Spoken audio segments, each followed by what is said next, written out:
planujesz zadać mi pytanie, czy ja mam jakąś radę dla polskich przedsiębiorców, to ja mogę powiedzieć tak, nie zmieniajcie się, bo to wy tworzycie moje miejsce pracy, wasze miejsce pracy, tworzycie miejsce pracy dla swoich ludzi.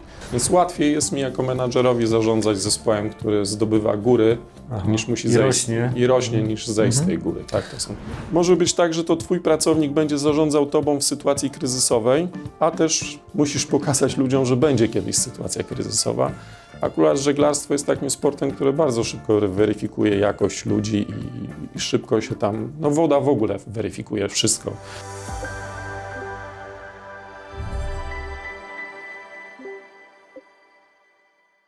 Dzień dobry kochani, w kolejnym odcinku Wywiadowni Gospodarczej.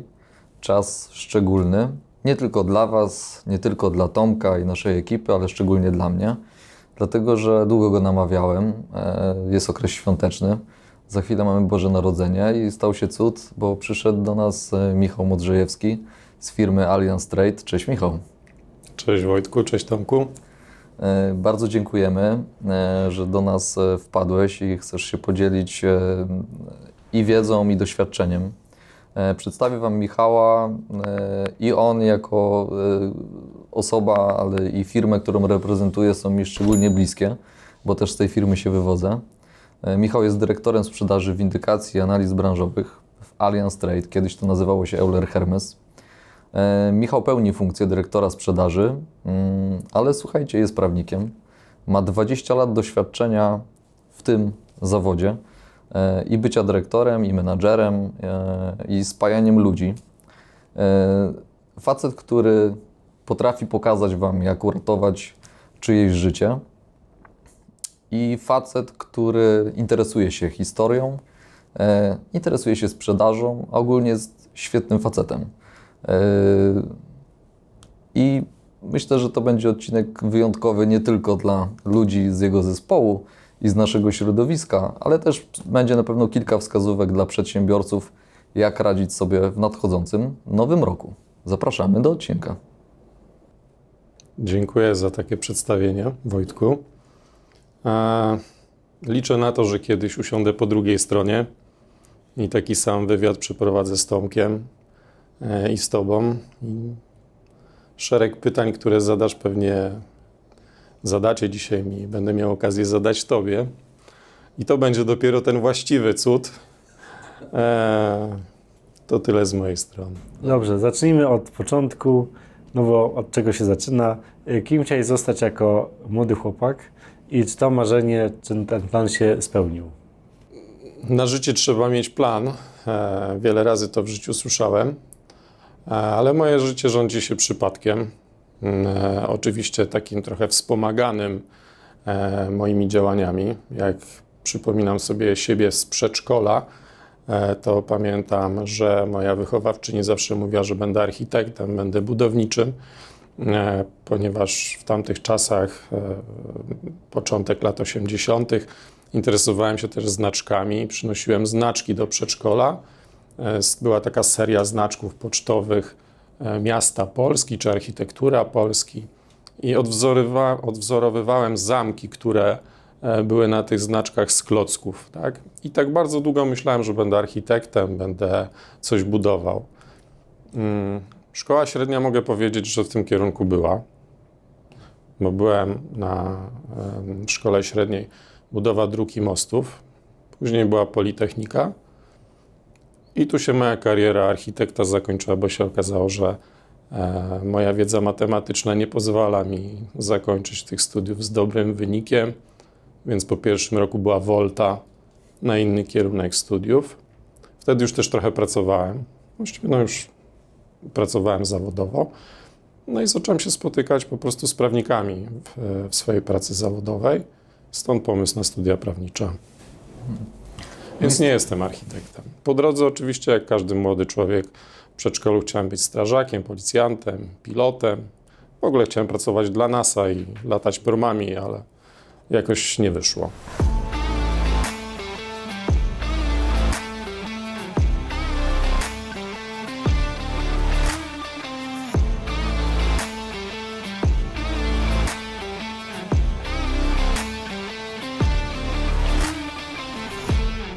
Partnerem kanału Wywiadownia Gospodarcza jest Park Tenisowy Olimpia. Wiesz co, ale wydaje mi się, że i kierunek takiej architektury, czyli bardzo techniczny, umysł ścisły, i studia prawnicze kształtują i dają takie genialne podstawy do wyjścia w każdą branżę, uważam. Że one pozwalają nam... No, siedzisz ogólnie trochę i w branży finansowej i umówmy się prawnej, no bo pomagasz i wspierasz gdzieś tam i to wybrzmi pewnie w odcinku, bo o to też będziemy pytać. Ale wydaje mi się, że to są naprawdę genialne podstawy, takie podwaliny do tego, żeby wystrzelić sobie gdzieś tam dalej.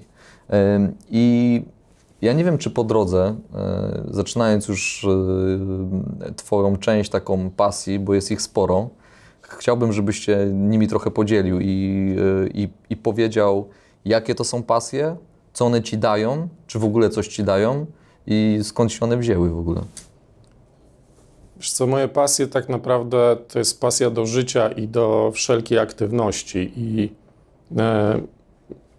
nigdy nie byłem w żadnej swojej pasji perfekcyjny. Nigdy nie byłem w niej najdoskonalszy. Zawsze osiągałem jakiś średni poziom, tak? Czy to była piłka nożna, to nigdy nie byłem wybierany w podstawówce jako ostatni, ale nigdy nie byłem wybierany też jako pierwszy. Byłem tym drugim, trzecim zawodnikiem wyboru.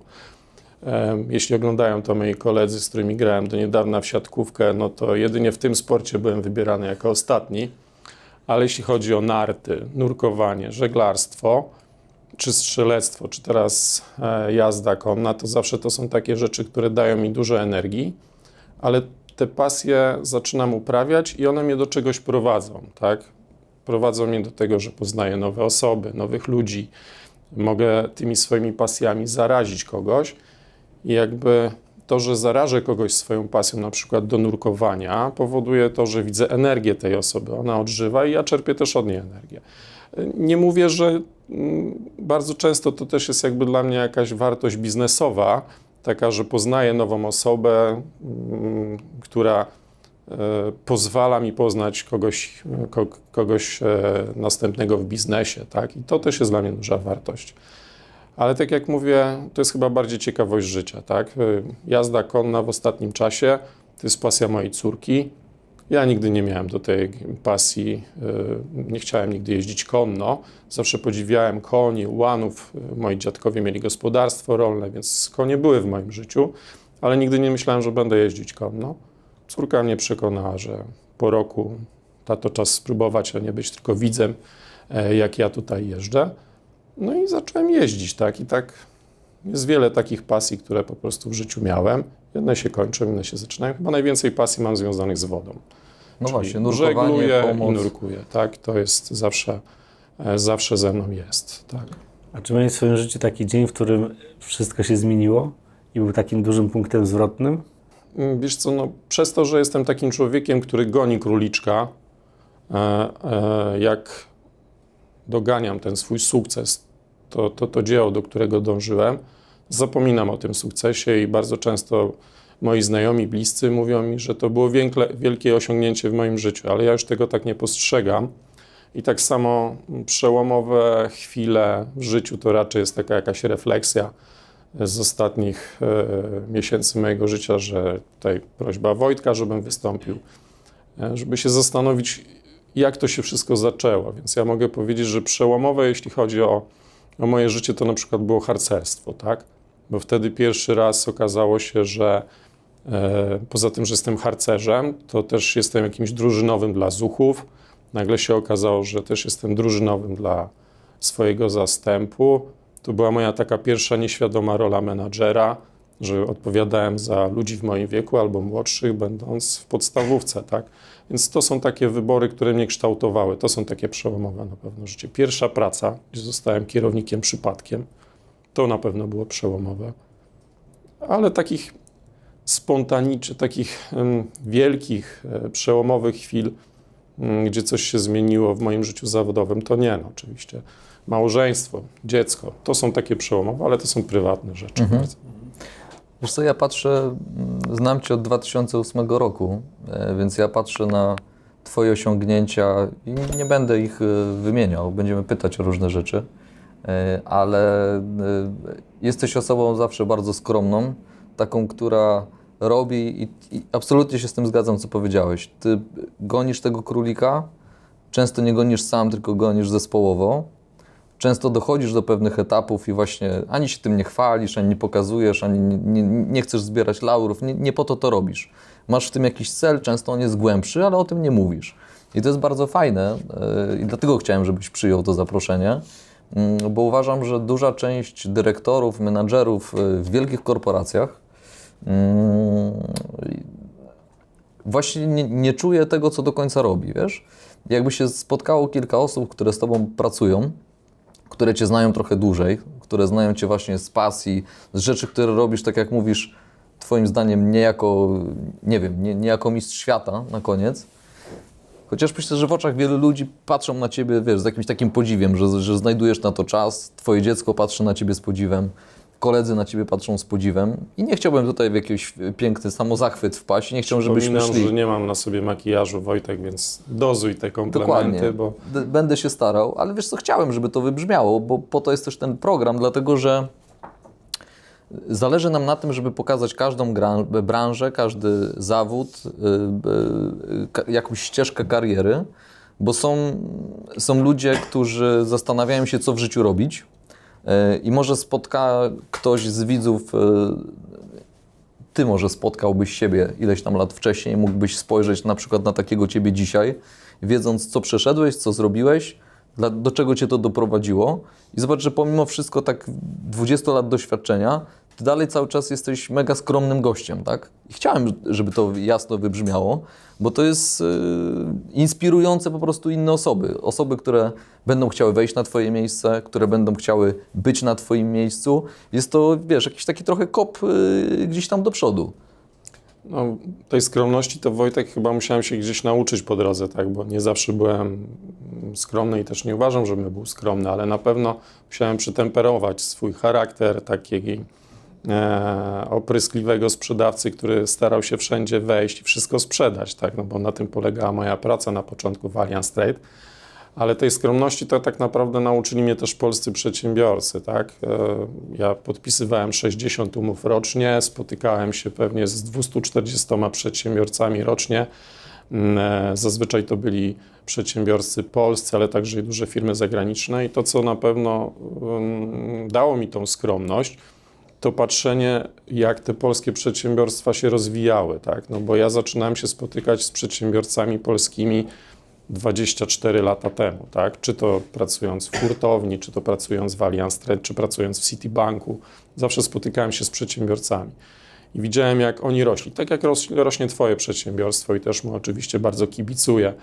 I no, jestem po prostu fanem polskich przedsiębiorców, tak? Więc jeśli planujesz zadać mi pytanie, czy ja mam jakąś radę dla polskich przedsiębiorców, to ja mogę powiedzieć, tak, nie zmieniajcie się, bo to wy tworzycie moje miejsce pracy, wasze miejsce pracy, tworzycie miejsce pracy dla swoich ludzi. Więc ja się tej skromności uczyłem tak naprawdę od nich, tak? Bo i tej siły tak naprawdę, wiesz. A jeśli pytałeś też o to, o te pasje, tak? Jeśli cały czas do nich nawiązujesz, że jaką mogę dać radę młodym ludziom, to tak jak mówiłem, moja droga w podstawówce, od podstawówki to było to, że zawsze coś robiłem. Byłem harcerzem. Teraz może harcerstwo jest mniej popularne, ale można być sportowcem, uprawiać dowolny sport, mieć jakieś pasje i po prostu rozwijać i próbować tych pasji. Jeśli ktoś mnie kiedyś zapytał, czy spróbuję zanurkować, a niewiele wiedziałem o nurkowaniu poza tym, że jest Jacques Cousteau, to powiedziałem tak i skoczyłem po prostu na środku Morza Śródziemnego po prostu do wody. Jak wyszedłem z tego nurkowania, to była duża fala, więc już dostałem choroby morskiej i nudności i mój instruktor stwierdził, że nie będzie ze mnie żadnego nurka, bo po prostu mam chorobę morską. A ja stwierdziłem, że nie na przekór jemu, tylko wyszedłem z tej wody i byłem mega zadowolony z tego, że zanurkowałem i 2 dni później byłem na kursie, tak? Jeśli moja siostra słyszała ode mnie, że boję się skakać na spadochronie, no to pierwsze co zrobiła, to kupiła mi skok na spadochronie, tak? No ze 3 miesiące się przygotowywałem. Pozdrawiamy siostrę. Mentalnie ze 3 miesiące się do tego przygotowywałem, ale już jak podjąłem decyzję, że skoczę, no to skoczyłem, tak? I tak jest z większością moich pasji, że wchodzę tak w nie bezwiednie, tak, że po prostu to nie jest jakiś, to te pasje raczej znajdują mnie, tak. To, że zacząłem żeglować, no to zasługa mojego taty, wysłał mnie w podstawówce na obóz żeglarski. Obóz był ciężkim doświadczeniem, nie ze względu na żeglarstwo, tylko ze względu na to, że byłem jedynym chłopakiem z Mazowsza, a cały obóz to były dzieci z kopalni Halemba, mówiące dialektem śląskim, z mnóstwem żartów, które były kierowane pod moim adresem, ale było bardzo miło. A do dzisiaj bardzo dobrze się czuję też na Śląsku, bo tam też mamy oddział Alliance Trade i bardzo lubiłem tam jeździć, więc pozdrawiam wszystkich, którzy są ze Śląska i dzieci z kopalni Halemba, które są już teraz dorosłe. Do dzisiaj wiem, co to jest sztrum, bo biegałem po sztrum z wiaderkiem, to prąd, tak, więc to były takie tam mnóstwo ciekawych żartów. Ale to żeglarstwo też wtedy tak razem pływaliśmy, żeglowaliśmy, później je na wiele lat zawiesiłem, a potem nagle na studiach znowu przyszła pasja i Bez partnerów strategicznych ten program nie mógłby się odbyć. Trenda Group. Kompleksowe wsparcie dla biznesu w zakresie transakcji, sporów, podatków. Drodzy widzowie, za nami kilkadziesiąt już odcinków Wywiadowni Gospodarczej, za nami też premiera książki mojego autorstwa, czyli Tomasza Ostojskiego, pod nazwą Ostoja Inspiracji. A tutaj najciekawsze podpowiedzi, refleksje i patenty na to, jak odnieść sukces w życiu i w biznesie. Także są w środku podpowiedzi, refleksje naszych gości. Link w opisie, a ja zapraszam. Internetika. Agencja marketingu internetowego wspierająca firmy kampaniami marketingowymi, które realnie zwiększają sprzedaż towarów i usług. Sprawdź nasze case studies i przekonaj się, co możemy zrobić dla Ciebie. No ja dzięki tobie spróbowałem nurkowania, tak? No, tak. Więc to było też dla mnie ciekawe doświadczenie. I nie ukrywam, że bardzo miłe, tak? Do dzisiaj to fajnie wspominam, więc wszystkich, którzy chcą spróbować, absolutnie zapraszam i polecam. no, miałeś okazję rozmawiać z moim szefem, tak, Piotrem, Tak. Nurkowym szefem. Dzięki oczywiście, tobie, tak, więc, dzięki tobie też połączyliśmy, jak spalił się na Kabatach, spalił się ten basen, czy jego część, tak. Aquaspan. To dzięki tobie i twoim gdzieś tam właśnie połączeniom i to, że jesteś w tym klubie, staraliśmy się jakoś tam wesprzeć i też wiem, że się udało, no nie dzięki nam oczywiście, ale wielu osobom wspierającym po prostu odbudować ten basen, on dalej funkcjonuje, ty dalej możesz tam uczyć, jak udzielać pierwszej pomocy, bo to też jest coś, też co robisz. to tam robię. No właśnie. Wspomniałeś o tym, że jestem instruktorem pierwszej pomocy. Rzeczywiście od chyba 10 czy 15 lat uczę ludzi pierwszej pomocy. Najpierw uczyłem na tym podstawowym poziomie, teraz uczę także instruktorów. No, robię to z pasją, nie tylko dlatego, żeby wykształcić ludzi, jak pomagać innym, chociaż to jest ten altruistyczny cel, który na pewno mi przyświeca w nadziei, że ktoś kiedyś uratuje mnie, moich bliskich i stąd lubię dzielić się tą wiedzą, ale no także z drugiej strony, tak jak mówiłem, ja ucząc ludzi czerpię energię od nich, tak? Kiedyś byłem zdecydowanie młodszy, jak zaczynałem uczyć. W tej chwili zdarza mi się uczyć nastolatków, 13-latków, 18-latków. Uczę dzieci moich kolegów, którzy są instruktorami i będą przekazywali im ten biznes nurkowy w przyszłości. Więc to jest bardzo wielopokoleniowe, to co się dzieje w moim życiu i to daje dużą energię. Wydaje mi się, że trochę też, ponieważ wspomniałeś, że się znamy z pracy, to wiesz, że też lubię przekazywać swoją wiedzę i się dzielić nią. Kiedyś zaproponowałem Ci w pracy udział w projekcie, że poprowadzisz prelekcje, będziesz występował przed publicznością i to dużą publicznością. Mówiąc szczerze, bardzo się denerwowałem wtedy, kiedy Ci to proponowałem, ale wierzyłem, że się tego nauczysz. Liczyłem na to, że to potrwa tak ze 2-3 miesiące, ta Twoja nauka. No, przeskoczyłeś mnie, bo ogarnąłeś temat w 2 tygodnie i później byłeś gwiazdą występującą na wielu naszych prelekcjach i tak naprawdę z przyjemnością się na to patrzyło, jak pobiłeś mnie w takiej lekkości prowadzenia takich rzeczy, więc i to daje energię, tak? No, lubię się dzielić różną wiedzą, i nie tylko swoją pasjami, ale także szkolić ludzi, tak? To było super doświadczenie, bo wtedy występowaliśmy z Pulsem Biznesu, jeszcze pod marką Euler Hermes w grupie Allianz. I to naprawdę było coś wyjątkowego, bo spotykaliśmy dużo ludzi, jeździliśmy po całej Polsce i to był fajny czas, taki wielowymiarowy, bym powiedział. No, ważne jest to, że to, co ja mówię, nie jest jakby laurką w stosunku do ciebie i do mnie tak naprawdę, bo tą laurkę to wystawili ci uczestnicy tych prelekcji. Tam było wiele firm, które występowały. Na końcu była ankieta, którą przedsiębiorcy polscy mogli wypełnić po tych prelekcjach. No i Wojtek uzyskiwał najlepsze wyniki. Czy byliśmy w Olsztynie, czy byliśmy w Poznaniu, czy byliśmy w Warszawie, to byłeś bardzo wysoko oceniany jako prelegent, tak? A to był twój debiut, tak? To był twój pierwszy rok, kiedy występowałeś przed setką polskich przedsiębiorstw. Nie wiedziałem, że się nie da po prostu. Tak, nie wiedziałeś. Pozostało ci to do dziś. Tak. A wcześniej wspomniałeś właśnie o tym, że się uczyłeś pokory, rozmawiając z polskimi przedsiębiorcami. 250 firm rocznie, no to się po prostu robi duża skala. I wydaje się, chyba też nasz kanał temu służy, żeby tych przedsiębiorców trochę docenić, bo oni sami nie są świadomi tego potencjału, jaki mają i tego, że czasami wyjdą sobie na rynek zagraniczny i okazuje się, że tam nie mają specjalnie konkurencji. I nawet przywołujemy czasami ten przykład zegarków Patek, wydawałoby się najlepsze na świecie, szwajcarskie, a ich założycielem jest pan Antoni Patek, urodzony we wsi Piaski, listopadowy, urodzony we wsi Piaski Lubelskie. Tak, to jest jakby bardzo ciekawe, że... W Polsce mało kto o tym wie.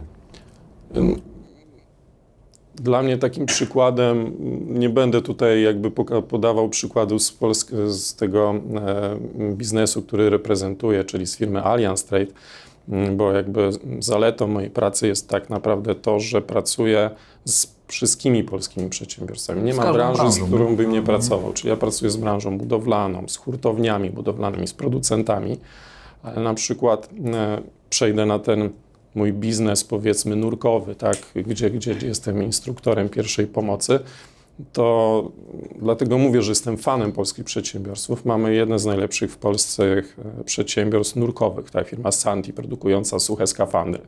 Mamy firmę Graal Marine czy Ammonity System, które produkują latarki. Mamy firmę XDeep, która produkuje światowej klasy sprzęt nurkowy. Więc polscy przedsiębiorcy, nawet w takich niszowych rynkach, tak naprawdę bardzo dobrze się odnajdują. I dlatego mówię, że jestem ich fanem i im kibicuję. Sam używam też zresztą sprzętu polskiego do nurkowania i jestem z niego bardzo Nawet zadowolony. żaglówki i jachty są Tak, no to robione jest w Polsce. Mocno słyniemy z tego. No, jesteśmy naprawdę bardzo mocni, nie? Co by nie mówić. Wiesz co, a gdybyśmy poszli w stronę i Twoich doświadczeń takich zawodowych, czy są jakieś momenty, które były dla Ciebie wyzwaniami, które stawiały jakieś trudności przed Tobą, z którymi musiałeś się borykać i sobie poradzić? Tak, Możesz się wiesz, tym podzielić? Myślę, że tak jak wspominałem, jestem człowiekiem, który goni, tak? Czyli jak dostaję cel sprzedażowy, że mam zrobić więcej czegoś albo coś mam zrobić lepiej, to jest dla mnie proste wyzwanie i ono jest dla mnie naturalne. Ale byłem w takiej sytuacji biznesowej, kiedy po prostu firma Allianz Trade zdecydowała, że jakąś linię biznesową musimy zamknąć, tak?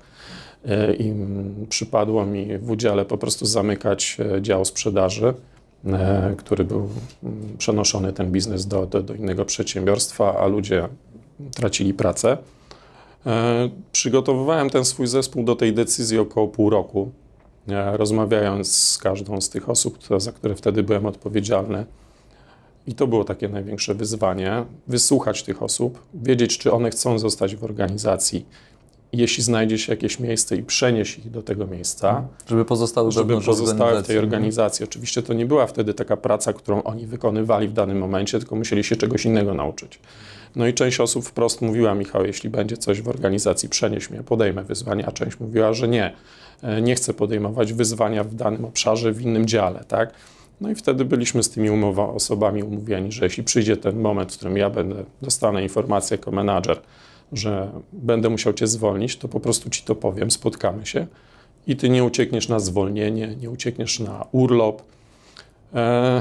No i tak, no i de facto moje rozmowy, w których wręczałem wypowiedzenie swoim pracownikom, prowadziły ta rozmowa oczywiście poza tą formalną częścią, gdzie trzeba wręczyć to wypowiedzenie, sprowadzała się także do tego, żeby porozmawiać o jego mocnych stronach, gdzie w danym momencie go widzę i gdzie będzie dalej, tak? Więc te zwolnienia, no nawet teraz czuję, że głos mi drga, bo to było to naprawdę emocjonalnie emocjonalne, dla mnie obciążające. bardzo mocne takie doświadczenie zawodowe. I nie chcę powiedzieć, że po tym doświadczeniu z łatwością zwalniam ludzi, bo to zawsze Chyba jest, nigdy, to nigdy nie ma jest czegoś zbyt takiego. łatwe. No. Ale cieszę się, że miałem w sobie tyle siły, żeby tych ludzi do tego przygotować, siebie przygotować, a nie ich zaskoczyć tym, tak? I na koniec, co mnie chyba w tej całej sytuacji najbardziej zaskoczyło, osoby, którym wręczyłem wypowiedzenie, jak skończył się ten czas wypowiedzenia i odeszły z firmy, już odchodziły, przyszły się pożegnać i dostałem od nich prezent, dostałem prezent od ludzi, których zwolniłem z pracy. Więc za formę, w jakiej to zrobiłem, więc doświadczenie z jednej strony bardzo mocne, nieprzyjemne, a z drugiej strony no, okazało się, że gdzieś w tym Z tym prezentem to chyba takie wyjątkowe, bo ja Tak. się z tym nie spotkałem. No ja byłem też tym zaskoczony, więc Wiesz co, ale to chodziło wydaje o tą mi się, klasę. Michał, że właśnie to ludzkie podejście ma największe znaczenie, nie? Że to nie jest wymiar finansowy, podkreślenie tego, kto jakie ma mocne strony, no bo znasz kogoś, pracujesz z kimś, obserwujesz, widzisz, co się dzieje i znasz tą osobę na tyle, że jesteś absolutnie w stanie powiedzieć, jakie są jego mocne strony, o czym on czasem z czego może sobie nie zdawać sprawy. No i na koniec, no biznes ma to do siebie, że zaczyna się i często kończy. I są jakieś etapy, ktoś w korporacji podejmuje jakąś decyzję, nie widzi w tym sensu, bo patrzy na to globalnie, ogólnie i światowo i ktoś z wewnątrz, z Polski czy z innego kraju może podchodzić do tego, no dobra, ale biznes się spinał, bo przecież biznes się spinał na koniec, to nie o to chodziło. Tylko wyszło bardziej z tej strony, że po prostu patrzymy na to globalnie, patrzymy na to z większego lotu ptaka. Nikt z nas nie kontestował tej decyzji oczywiście Dokładnie. biznesowej, każdy z nas się nią zgadzał. Jestem wynajętym menadżerem przez firmę, na której pracuję i po prostu wykonuję polecenia moich przełożonych. Ale do mnie należy, w jakiej formie To zrobisz. to zrobię, tak więc No i efekt jest jaki jest. Nie? przyjąłem na siebie to obciążenie w dłuższym perspektywie czasu, Mhm. a mogłem je przyjąć jednorazowo, tak, czyli po prostu spotkać się, wręczyć wypowiedzenie i powiedzieć rozstajemy się, tak, a ja sobie to I to rozłożyłem. było celowo jakoś rozłożone, rozciągnięte w tak, czasie. rozciągnięte to było w czasie. Oczywiście firma też mi w tym pomogła, ale no, mentalnie to było takie dosyć spalające mnie wewnętrznie. Tak. No. Więc łatwiej jest mi jako menadżerowi zarządzać zespołem, który zdobywa góry, niż musi I zejść rośnie. i rośnie, niż zejść z tej góry. Tak, to są takie. Ale wiesz co, też odpowiedzią i celowo to będzie drugie pytanie zadane, bo ono uważam jest trochę podsumowaniem tego, co powiedziałeś wcześniej i ciebie, i podejścia korporacji ogólnie, że no, co by nie mówić, no, sam pracujesz 20 lat, a nie jesteś jedyną osobą, która pracuje z takim stażem. Jest ogrom ludzi w tej firmie, które pracują 20 parę lat, tak? Albo są w ogóle od początku istnienia, jeszcze wtedy Euler Hermes w Polsce, tak? Więc to dla mnie jako osoby, która wchodziła wtedy do organizacji w 2008 roku, dla mnie to też był fenomen podejścia takiego ludzkiego. Wydaje mi się, że to na pewno zasługa osób stojących gdzieś tam na czele firmy, ale później osób, które są takimi menadżerami wyższego, niższego szczebla, aż do samych pracowników, bo no, ja nie chcę też zachwalać, nie chcę, żeby to tak wybrzmiało, bo idziemy w taką stronę... No, Laurek. trochę laurek, nie chciałbym, żeby to tak wyglądało, ale no, opieram się po prostu na faktach, swoich również doświadczeniach i może dlatego ludzie tak właśnie długo tam pracują, nie wiem. Wiesz, co Chyba, że to jest nawet- kwestia owoców codziennie. No. To chyba musiałbyś zaprosić tutaj HR menadżera naszej firmy, żeby odpowiedział tak naprawdę na to pytanie. Ja mogę odpowiedzieć na to pytanie ze swojej perspektywy, tak? Dlaczego tak jest, że ludzie pracują z nami długo. Ja jak przychodziłem do tej firmy tak naprawdę na to najniższe sprzedażowe stanowisko, to ta firma już była firmą średnią, tak? Ci ludzie, którzy zaczynali 5 lat przede mną, to przychodzili tak naprawdę do startupu. Więc jak ja przychodziłem do tej organizacji, to tak naprawdę jeszcze pracowaliśmy na Excelach, na Lotusach, dopiero te wszystkie systemy budowaliśmy. Więc mieliśmy taką dużą swobodę budowania i produktów, i tej sprzedaży. No i też każdy z nas chciał się wykazać, więc to ten pęd do osiągnięcia sukcesów był duży. Ponadto to były takie czasy, że tak naprawdę Allianz Trade przede wszystkim znany jest z tego, że to jest ubezpieczenie kredytu kupieckiego. I to Allianz Trade wprowadził to sformułowanie na rynek. Tak? Przedtem tak naprawdę przedsiębiorcy polscy nie wiedzieli, co to jest ubezpieczenie kredytu kupieckiego. Więc ten produkt był budowany razem z tą firmą. I tak jak mówisz Adidasy, znaczy mówisz buty sportowe, myślisz Adidasy, myślisz kładzenie tynku, mówisz Cekol, tak? To tak samo mówisz ubezpieczenie należności. W Polsce to myślisz Euler Hermes, a teraz Allianz Trade, tak? Więc jakby ta marka to budowała i to budowali ci ludzie ze swoimi pomysłami i tą pasją, więc no po prostu nieustająco po prostu pieliśmy się do przodu, tak? Żeby być najlepszą firmą w tej dziedzinie i to chyba nam zostało, tak? W takim DNA.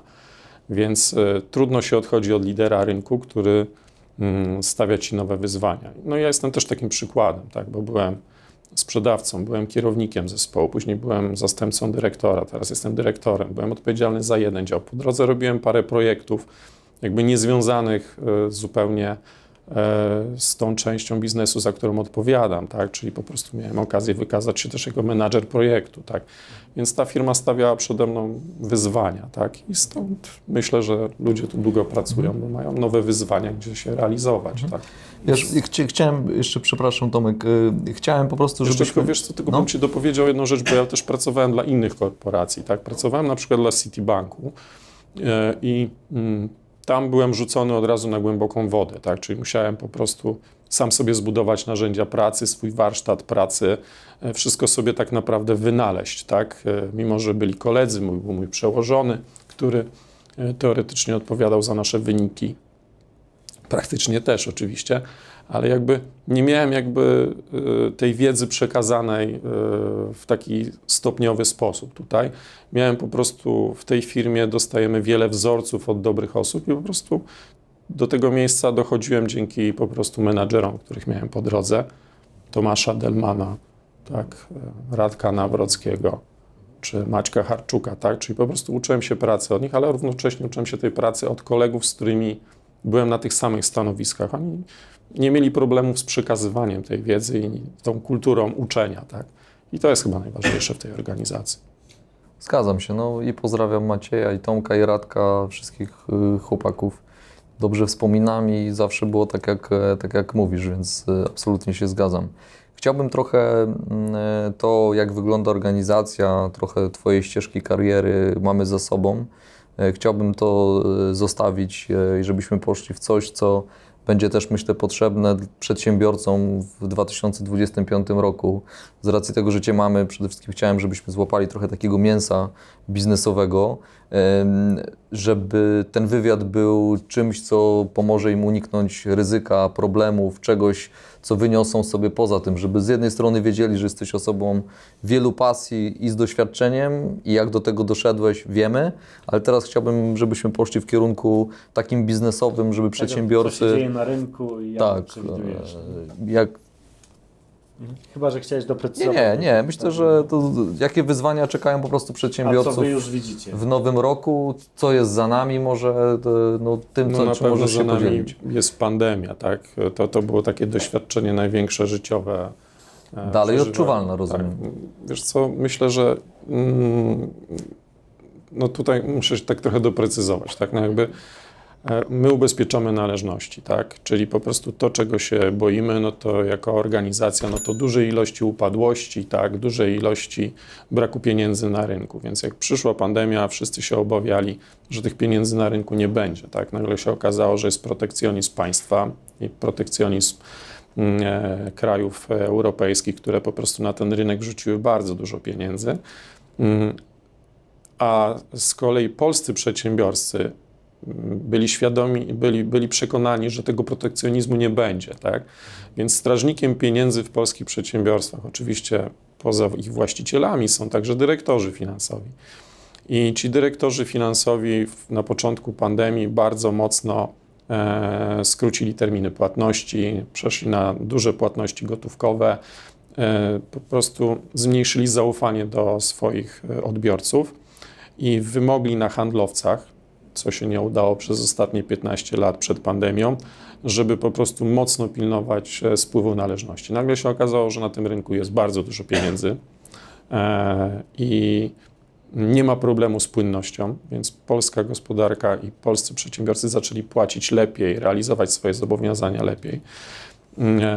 I to nam zostało po pandemii. Teraz niestety wychodzimy z tego, bo jeszcze oczywiście po drodze mieliśmy wojnę na Ukrainie, gdzie nam konsumpcja bardzo wzrosła dzięki temu, że mieliśmy nowych obywateli, uchodźców tak, z Ukrainy, którzy do nas przyjechali i kupowali produkty spożywcze, czy też wyposażenie AGD, meble, wyposażenie mieszkań. Więc to nas bardzo mocno podciągnęło.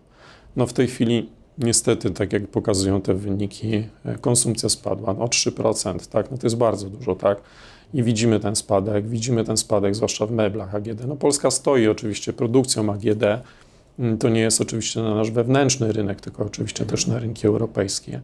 No i zmiany prawne, które mamy w Europie związane z ESG, no wymuszają na polskich przedsiębiorstwach dostosowanie się do tych zmian i do wzrostu kosztów, tak?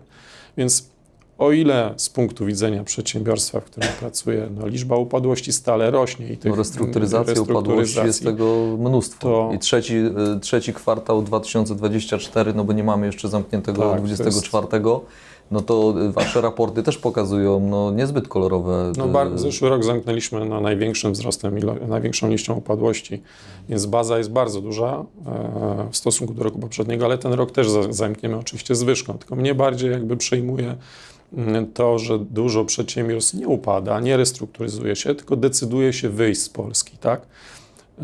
Czy też wyjść z Europy, tak? No bo pamiętajmy, że Polska też jest dużym eksporterem na rynek niemiecki, tak? Francuski i tam ci przedsiębiorcy decydują się po prostu wyjść z Europy.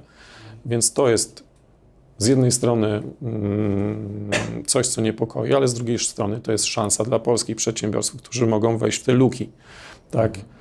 I tak jak mówiłem, jestem fanem polskich przedsiębiorców i jak podróżuję po takich krajach jak Czechy, Rumunia, Węgry, to tak naprawdę bardzo często spożywamy tam polskie produkty, które zostały wyprodukowane w Polsce albo zostały wyprodukowane w fabrykach w tych miejscach, które należą do polskich przedsiębiorstw. Czyli to jest z jednej strony bardzo niepokojące zjawisko, że Europa przenosi swoją produkcję, ta zachodnia Europa, czy Niemcy, czy Francja, do innych krajów pozaeuropejskich, ale częściowo to zostaje także i u nas i możemy wejść na tamte rynki. Nawet dzisiaj się w trakcie nagrań dowiedzieliśmy, jak wygląda sytuacja w branży automotive, że w Polsce jest takie spowolnienie, ale na zachodzie te spadki przy samochodach nowych to sięgają 20-25%. Więc A u nas jest wzrost tam 2-3%, to jedna rzecz, a druga... Polska jest pionierem pod tym kątem. Ale przede wszystkim bardzo drogie mamy samochody i okazuje się, że ktoś, kto nimi handluje w dużej ilości, w tysiącach rocznie, to się okazuje, że kupuje samochody nie w Polsce, tylko kupuje za granicą i sprzedaje dalej za granicę. Polscy przedsiębiorcy, więc to też jest bardzo ciekawe. Jeśli dany koncern samochodowy zezwala oczywiście na takie działania, czasami to jest niedopuszczalne z punktu widzenia koncernu, no ale no... No, że ten spadek jest po prostu wyraźny na zachodzie. Tak, bardzo. A do Polski ciekawe pytanie, czy przyjdzie? Podkreślam jeszcze raz, to nie jest pierwszy kryzys, który przeżyłem z polskimi przedsiębiorcami.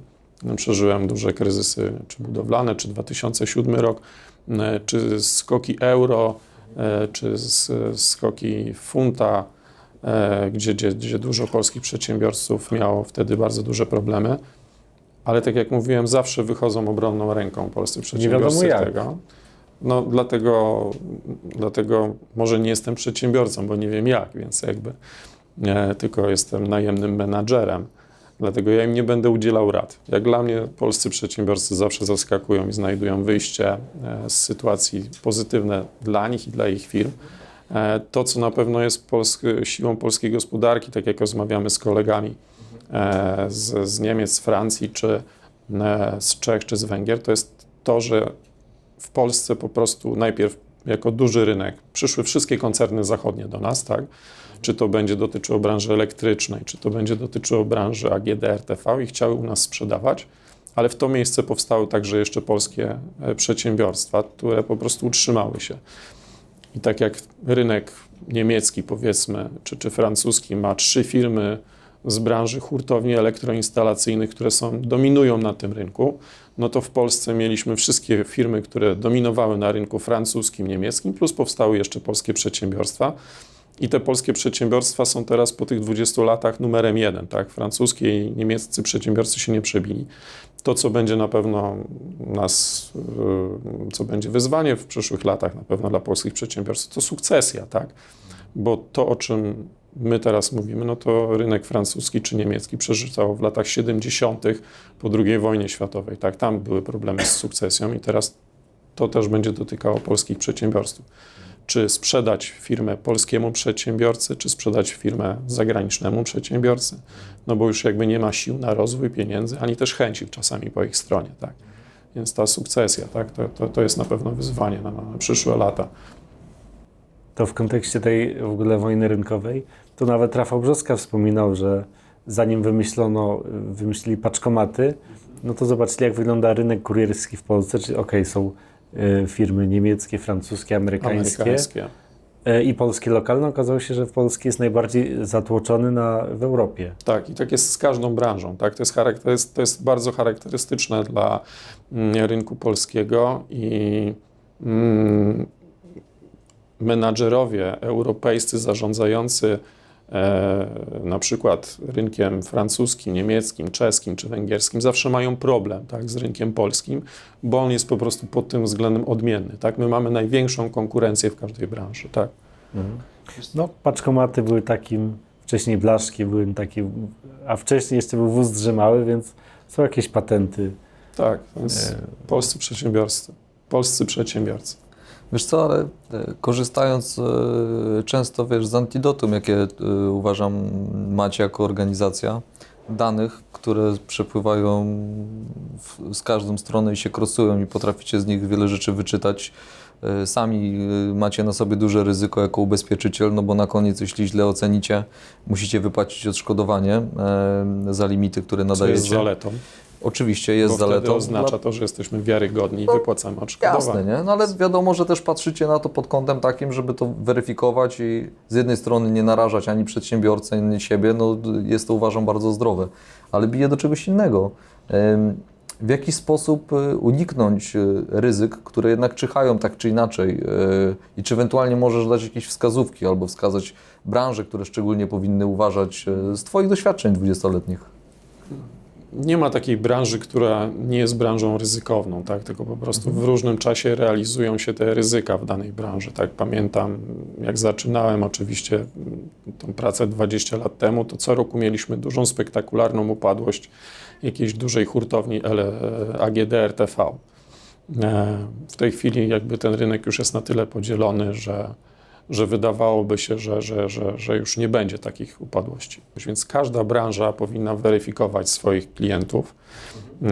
Oczywiście tych narzędzi na rynku jest dużo. Są narzędzia, które daje państwo w postaci specjalnie do tego powołanych biur informacji gospodarczych. Są takie firmy jak Allianz Trade czy nasza konkurencja, gdzie po prostu my te narzędzia wytwarzamy sami, tak, z naszym know-how. I zachęcam po prostu do weryfikacji kontrahentów albo do ubezpieczania się. Tak. I ta weryfikacja nie powinna dotyczyć tylko i wyłącznie nowych kontrahentów, ale także ktoś niezależny po prostu powinien spojrzeć na naszych klientów w cyklu jego życia w naszej firmie. Tak. Jak jest nowy, jak odnawiamy mu limit co roku, w następnym roku, jak zwiększamy współpracę, ktoś zawsze powinien na to spojrzeć niezależnie.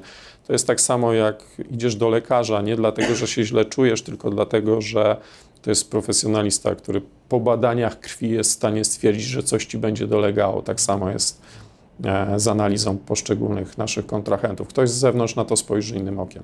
Dlatego też wspomniałem jeszcze tutaj, tylko tak powiem, że jakby pandemia dała wielkie narzędzie dyrektorom finansowym w postaci tego, że handlowcy musieli uwierzyć, że dyrektor finansowy nie chce źle dla firmy, przycinając kredyt kupiecki dla danego odbiorcy, czy też wymagając od handlowca, żeby patrzył nie poprzez pryzmat sprzedaży, tylko spływu tych pieniędzy do firmy.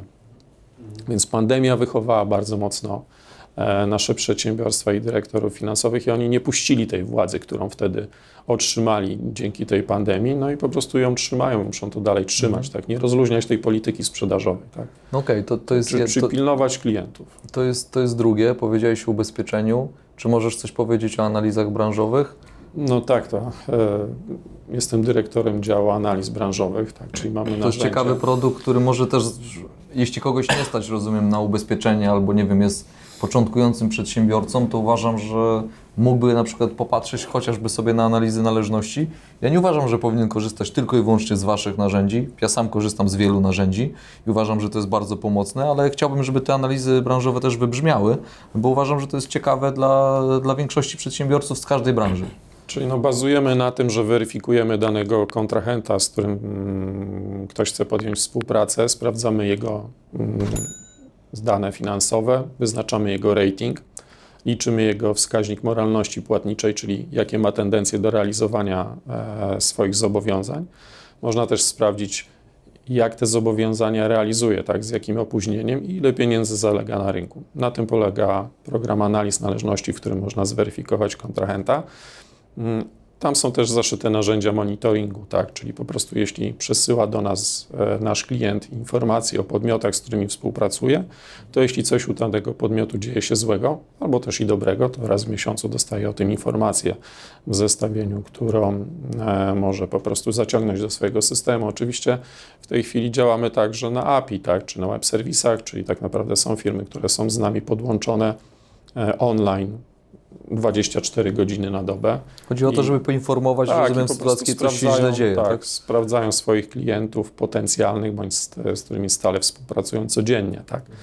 Są po prostu ustawione cykle, które to weryfikują, więc rynek na pewno będzie zmierzał w stronę takich narzędzi, które będą to weryfikowały. Pytanie, gdzie w ogóle ten rynek będzie zmierzał, tak, B2B, czy to tak naprawdę komputery między sobą nie będą rozmawiały o tym, że ty mi jesteś winien pieniądze, puszczę ci tą sprzedaż kurierem, jak zapłacisz mi za poprzednią fakturę, tak, więc sztuczna inteligencja jest naprawdę przyszłością. Nieodgadniona jeszcze, myślę. W Allianz Trade posługujemy się tak naprawdę logarytmami, które już jej używają od lat, tak, i maszyny się uczą się na przeszłości, więc na pewno takim wyzwaniem dla nich była pandemia. Chyba należy wyciąć tą wiedzę z sztucznej inteligencji, bo ona jest niereprezentatywna, bo ten protekcjonizm państwa i państw europejskich spowodował, że ten okres w sprawozdaniach finansowych Jest zaburzony po prostu. Wygląda sztucznie, tak? Więc trzeba patrzeć na to, co było przed 2019 i tak naprawdę to, co się działo 2022-2023, te lata 2020 i 2021 są sztuczne w sprawozdaniach finansowych wielu przedsiębiorstw. Co ciekawe, w Szwajcarii na przykład to analiza kontrahenta to jest w ogóle podstawą i standardem. I nawet Janusz Filipiak, już świętej pamięci, z Komarchem, jak chciał kupować spółki szwajcarskie, to powiedzieć moment, zweryfikujemy, sprawdzimy i bez tego nie ma mowy o w ogóle rozmowach o żadnej sprzedaży. Sprawdzimy, jaką moralność ma Komarch. W Polsce, w Niemczech, jak tu będzie ok, dopiero można rozmawiać. I powiedział, że to i trwało dłużej i że to w Szwajcarii jest klasykiem, który powinien być w Polsce. On tego nie dożył, a zobaczymy, czy jego dzieci dożyły. Ja myślę, że świadomość polskich przedsiębiorców zdecydowanie rośnie, tak? I ten rynek ubezpieczeń należności czy weryfikacji kontrahentów stale się rozwija i to tak naprawdę jest cały czas, nie chcę powiedzieć, że w powijakach, bo tak naprawdę już bardzo dużo w tej dziedzinie zrobiliśmy, ale tak jak mówiłem, 20 lat temu ten rynek praktycznie nie istniał. Takie firmy jak Allianz Trade go zbudowały, wywiadownie gospodarcze też go budowały. Nie było czegoś Biura takiego. Informacji Gospodarczej cały czas budują ten rynek weryfikacji. Pojawiają się oczywiście nowe wyzwania.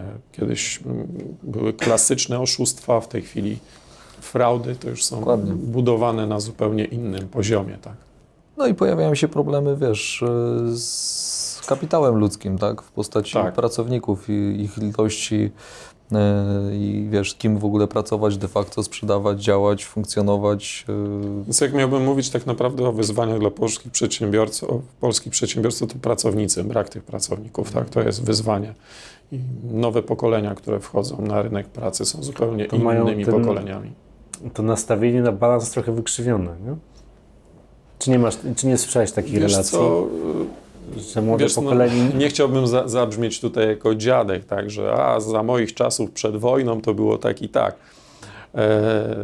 Na pewno, tak jak wspominałem, ja swoją karierę jako pracownik zaczynałem bardzo wcześnie. Po pierwsze, jak córka mnie teraz pyta, tato, ile miałeś lat, jak zacząłeś pracować? No to pochodzę z małej miejscowości pod Warszawą. Moi dziadkowie z kolei pochodzą z Podlasia, więc na wakacje jak jeździłem do dziadków, to coś robiłem na roli, tak? Jeśli byłem w Fizyczna praca. tak, jeśli mieszkałem w miejscowości podwarszawskiej, 90% moich kolegów to były dzieci rolników, sadowników, więc te dzieci pracowały w sposób naturalny, tak? Z rodzicami w sadzie. A ja, ponieważ moi rodzice byli pracownikami w zakładach przemysłowych, to po prostu w wakacje bądź przed wakacjami mogłem zbierać jabłka, maliny i w ten sposób zarabiać swoje pieniądze. Jak poszedłem do szkoły średniej,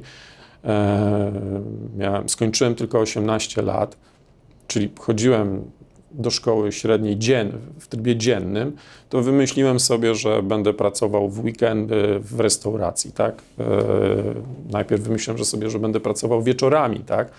Ale właściciele restauracji stwierdzili, nazwijmy tą restaurację, to była restauracja, która wchodziła wtedy do Polski, nazywała się Burger King, później się wycofała z Polski, a teraz jest z powrotem, czyli ten amerykańska sieciówka, fast food. Pracowałem tam piątki wieczorem, soboty i niedzielę, tak? Ktoś w którymś momencie stwierdził po miesiącu mojej pracy, że w sumie przydałby się kierownik na weekendy i zostałem kierownikiem, menadżerem ludzi starszych. Tak, zostałem wyznaczony, bo po prostu szybko się uczyłem, ogarniałem te systemy. Miałem 18 lat, już byłem menadżerem, tak. Popracowałem tam pół roku i doszedłem do wniosku, że jednak nie jestem w stanie godzić tej szkoły średniej, dziennej, od poniedziałku do piątku i że rodzice stwierdzili, że... Ale już w takim wieku spinałeś te wszystkie zajęcia naraz. Tak, więc po prostu nie miałem takiego balansu nigdy w swoim życiu. Jak zaraz znajdowałem jakiś czas wolny, to zastanawiałem się, czym go zagospodarować, tak? Ale dlaczego o tym mówię? Tak, mówię o tym, bo nawiązałeś do tego młodego pokolenia. To pokolenie ma inne potrzeby, tak? Więc po prostu my jako menadżerowie, ja jako menadżer muszę po prostu się nauczyć pracować zupełnie inaczej z tymi ludźmi. Być otwartym. I trzeba być otwartym, tak? Ja jako menadżer daję bardzo dużą swobodę swoim ludziom. Lubię ich uczyć, ale też lubię uczyć się od nich, tak? Czyli jak przychodzi takie nowe pokolenie dla mnie, no to oczywiście do mnie, do pracy, no to oczywiście najpierw staram się im przekazać, co my tu robimy, czego my oczekujemy.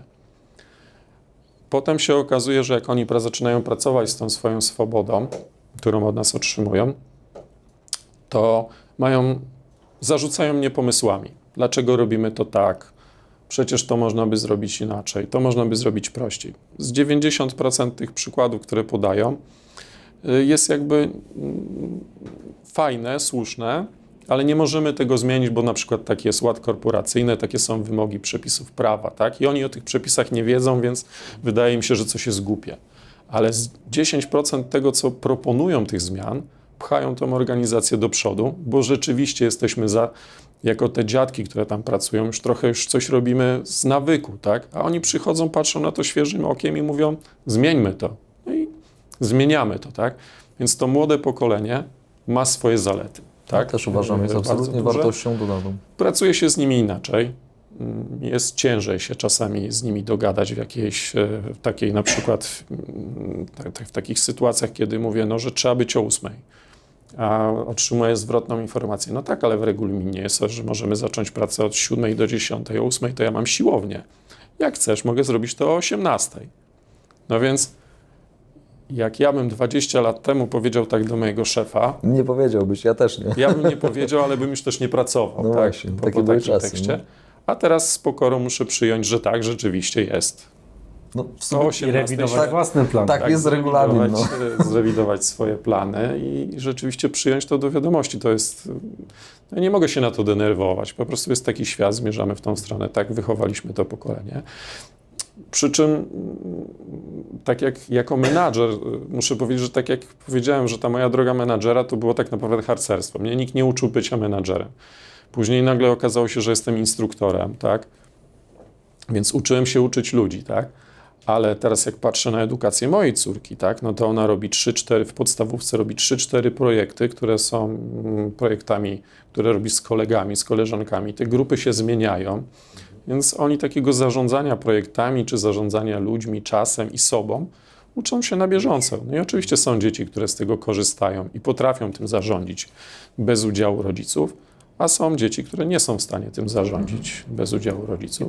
I to nie jest nic dzieci już złego. widać predyspozycje. Tak, to już po prostu wychodzi, tak? Kto tu będzie menadżerem, a kto będzie freelancerem, tak? I są dzieci, które jakby nie potrafią robić projektów i nie potrafią wykonać tego projektu w grupie, bo im się nie chce, bo wolą w tym czasie grać na komputerze.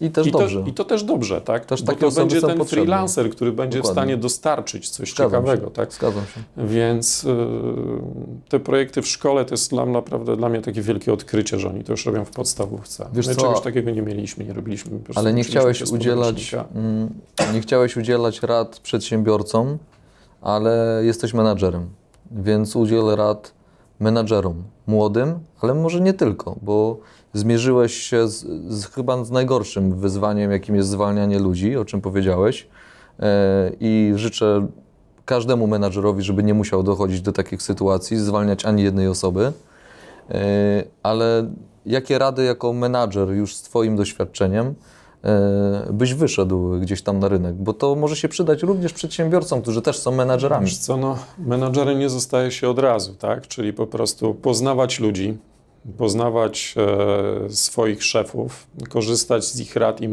mentoringu. I teraz taka pokora, tak? Jak byłem pracownikiem w Allianz Trade Mody, miałem swojego szefa Radka Nawrockiego, którego pozdrawiam. Wydawało mi się, że kiedyś go zastąpię na tym stanowisku. Wtedy nie myślałem, że kiedy tokolwiek nastąpi, no ale tak się stało. To wydawało mi się, że no, ze 100% rzeczy będę robił na pewno inaczej niż Radek, tak? Gdyż w ogóle nie miałem w sobie tej pokory. Jak usiadłem na tym stanowisku i zobaczyłem, czego oczekuje ode mnie organizacja i z jakimi problemami musi się mierzyć Radek, mierzył się będąc dyrektorem, no to się okazało, że tak naprawdę to może z 10% byłem w stanie zmienić, a tak naprawdę 90% to było do przyjęcia.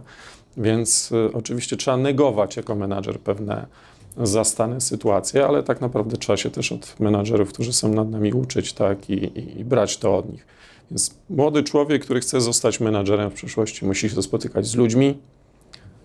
Mogą być to, tak jak w moim przypadku, różne pasje, sporty, mogą być to konferencje. Czy przy pasjach wymieniacie się doświadczeniami jako Tak, menadżerowie, jak bo też są najbardziej. takie osoby? Tak, rozmawiamy, tak. Mamy takich Chciałbym, żeby to jasno wybrzmiało, że menadżerowie, wystarczy czasami zapytać, prawda? Czasami ludzie mają takie wrażenie, no, że to jest tajemna wiedza, ale To często nie mamy jest menadżerów tajemna obok wiedza, siebie, tak, prawda? Tak. No czasami tak jak moje pasje to jest tak naprawdę jadę z kimś grać w siatkówkę, tak? Siedzi obok kolega z osiedla, który jest menadżerem w innej firmie ubezpieczeniowej. On mnie zapyta o radę, jak rozwiązuje swój system prowizyjny, tak? Dla pracowników. No to ja mówię tak i tak. On mi odpowiada, aha, no widzisz, a ja robię to tak i tak i czegoś się uczymy, tak? Mam też kolegów, którzy są informatykami, z którymi coś robię, tak? I oni nie są menadżerami, tak?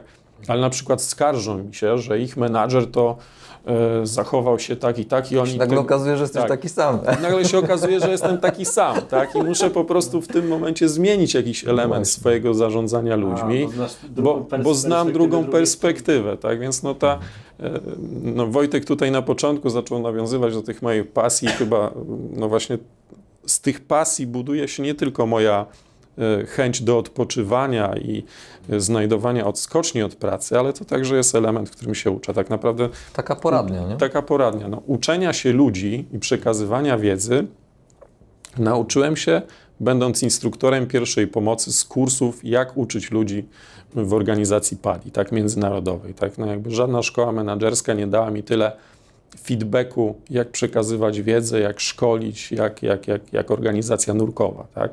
Nigdzie się tego nie nauczyłem lepiej niż tam.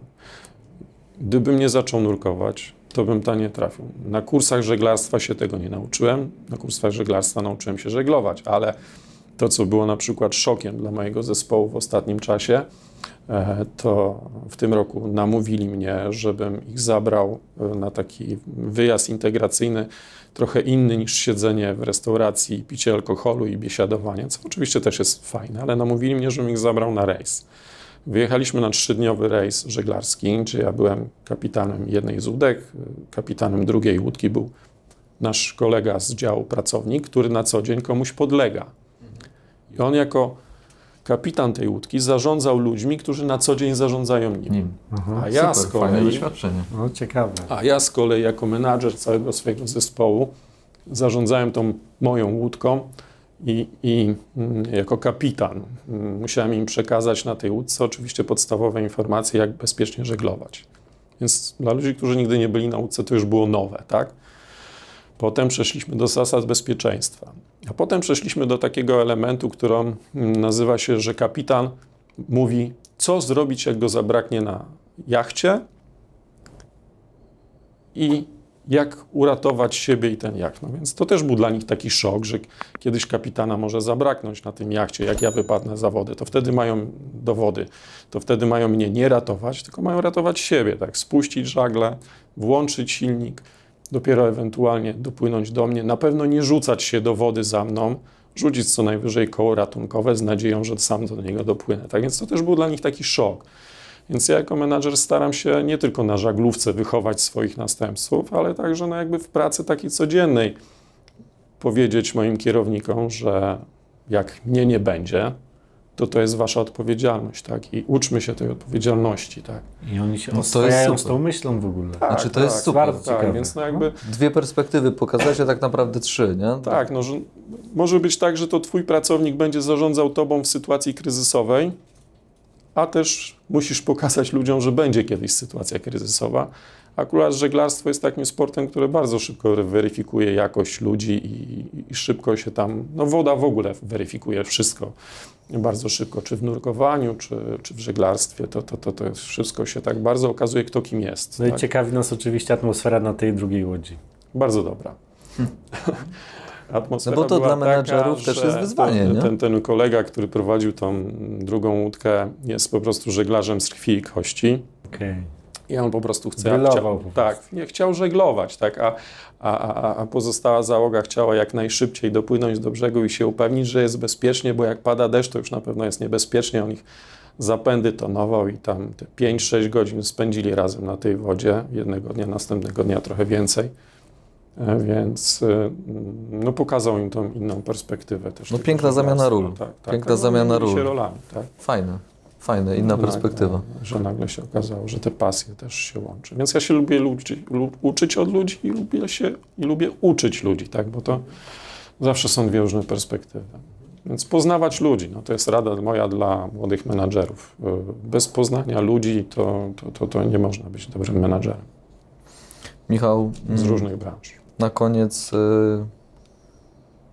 z perspektywy wszystkich Twoich doświadczeń życiowych, z czego najbardziej jesteś dumny? No nie, no Wojtek, no to jak my o czymś rozmawiamy razem prywatnie, to my rozmawiamy o dzieciach, więc i tutaj tego wywiadu by nie starczyło, gdybyśmy mieli... Pozdrawiamy Maję. Tak, pozdrawiamy Maję, moją córkę i to chyba jest taki największy skarb, od którego się bardzo dużo uczę, tak, i cały czas twierdzę, że to nie jest moje dziecko i to jest taka duma, tylko to jest takie pytanie, czy można być dumnym, że się urodziłeś Polakiem? Tak? To jest na takiej zasadzie. Czy można być dumnym ze swojego dziecka? To też jest takie pytanie. No urodziłem się w tym kraju, tak? Po prostu jestem Polakiem, tak? Urodziłbym się w Niemczech, byłbym dumny, że jestem Niemcem.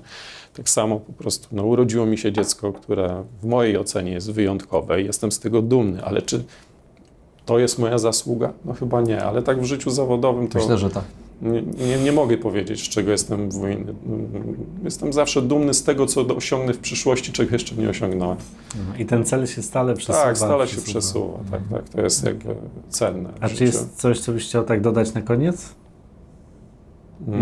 Już na końcu naszej rozmowy, co może jeszcze nie padło. No, być hedonistą w życiu i korzystać z każdej szansy. Jak ktoś ci mówi, że można skoczyć na spadochronie, to trzeba skoczyć, tak? Nawet jak się boisz. Nawet jak się Nawet jak boisz. to robi siostra i masz 3 miesiące na przygotowanie. 100 dni? No. Dużo. Dała mi nawet rok, ale No. dostałem prezent w maju, zrealizowałem go w październiku, tak? Więc tak, skoczyć, tak. Ale też byłem w stosunku do niej nieodpowiedzialny i zaciągnąłem ją pod wodę. No to jest Czyli rewanż był, jest remis. No to super, to tak. super. Myślę, że też mamy remis w tym odcinku, bo i daliśmy dużo wartości dodanej gościom i widzom naszym. Chcieliśmy Ci bardzo podziękować za to, że znalazłeś czas i chciałeś tego wywiadu udzielić, bo to dla mnie też naprawdę wyjątkowa chwila, więc bardzo Ci dziękuję jako kolega i jako jeden z prowadzących ten program, także bardzo dziękuję. Pozdrawiamy wszystkich z Allianz, bo na pewno część nas ogląda. Ludzi, którzy pamiętają nas od wielu, wielu lat i nowych osób, których oczywiście nie znam.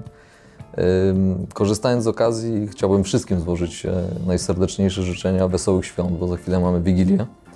Więc Michał, dla Ciebie, dla całej Twojej rodziny wszystkiego najlepszego i żebyście byli zdrowi. A Was, kochani, zapraszamy do kolejnych odcinków. Musicie subskrybować ten kanał, możecie składać życzenia w komentarzu, bo one będą jakąś przyczyną do tego, żeby...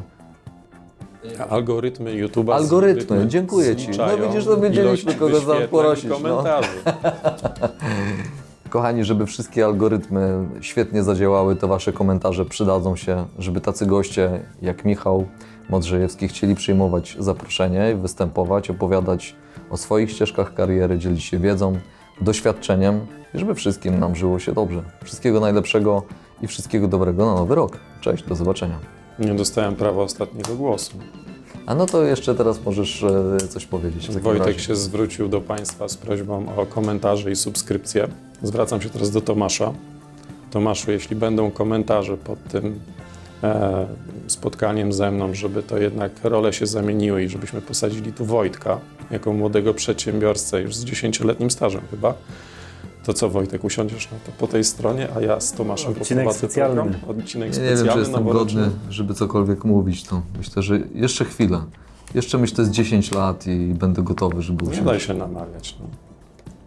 Słuchajcie, Dajmy Wiadomo, głos widzom, gospodarczy, zobaczymy, to co bardzo się... dobre. To może Wy zdecydujcie. Ja jestem za tym, żeby oglądający zdecydowali, czy chcą Cię obejrzeć. Jeśli komentarze będą takie, to poświęcę się, siądę obok Tomka i przygotujemy pytania. To mogłoby być ciekawe. No? Michał, dzięki jeszcze Dzięki raz bardzo. wielkie. No, Panowie, za zaproszenie. dzięki, do zobaczenia. Cześć. Internetika. Agencja marketingu internetowego, wspierająca firmy kampaniami marketingowymi, które realnie zwiększają sprzedaż towarów i usług. Sprawdź nasze case studies i przekonaj się, co możemy zrobić dla Ciebie. Partnerem kanału Wywiadownia Gospodarcza jest Park Tenisowy Olimpia.